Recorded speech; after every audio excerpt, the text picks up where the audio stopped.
И почитување на различностите. Со Елена Ивановска-Муковска, Елена, 70 воспитувачи од регионот дискутираат како децата преку игра да научат да ги почитуваат разликите, толеранцијата и позитивните емоции во однос на секој што е поинаков. Во кој било поглед? Да, така е. Важно е кај децата уште од најрана возраст да се развива и негува толеранција и почитување на различната кон нив и по вера, раса, култура и етникум. Во овие вести разговарам со Катерина Конеска од Меѓаши. Добар ден, кажете ми на регионалниот семинар кои конкретно методи беа предложени како кај децата да се научат да се развива таа толеранција кон поинаквите од нив? На регионалниот семинар кој што се одржи изминатата недела беа применети многу методи и техники за работа со децата, но би го издвоила како особено карактеристичен начин за работа со децата работа со персонализирани кукли. Имено станува збор за кукла која што има личност, има свое име, карактеристики, своји особини, кои што живее во семејство и живее во заедница.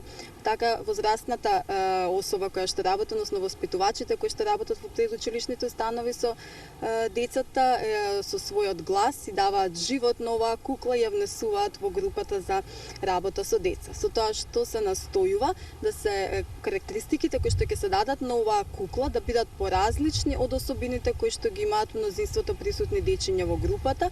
Идејата на тој начин на децата да им се представат различностите со цел полесно и подобро да ги прифатат сите оние што се поразлични, но на некој начин и многу слични на сите нив.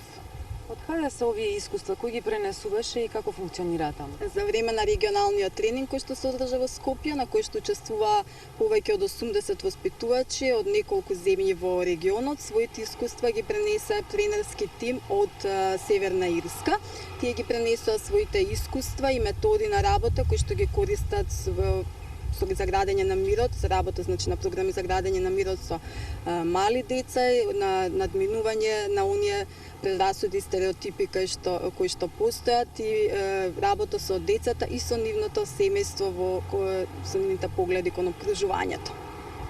Овој семинар беше за воспитувачи од градинки. Меѓутоа, колку е битно и што е битно да знаат и родителите да ги воспитуваат децата од најрана возраст во однос на толеранцијата кон другите? Да, веќе споменав, освен за работа со воспитувачи, се предвидени методи за работа со родителите, затоа што родителите и семејството се круцијалните компоненти во подигнувањето и во правилниот раст и развој на децата, па токму за време на овој семинар кој што се одржа во Скопје, освен што беа споделени искуства од Северна Ирска, беа и од сите присутни од регионот, како тие ги вклучуваат децата во својата работа, односно имавме од Република Македонија како земја домаќин, имавме од Србија, Хрватска, Црна Гора, Албанија, Косово, гостинките од Северна Ирска.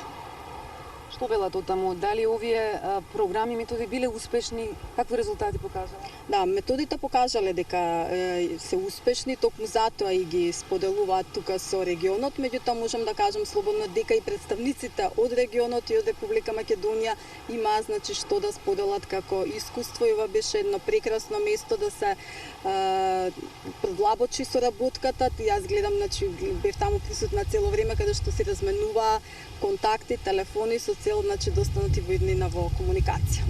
Ви благодарам многу што бевте дел од вестите на Канал 5.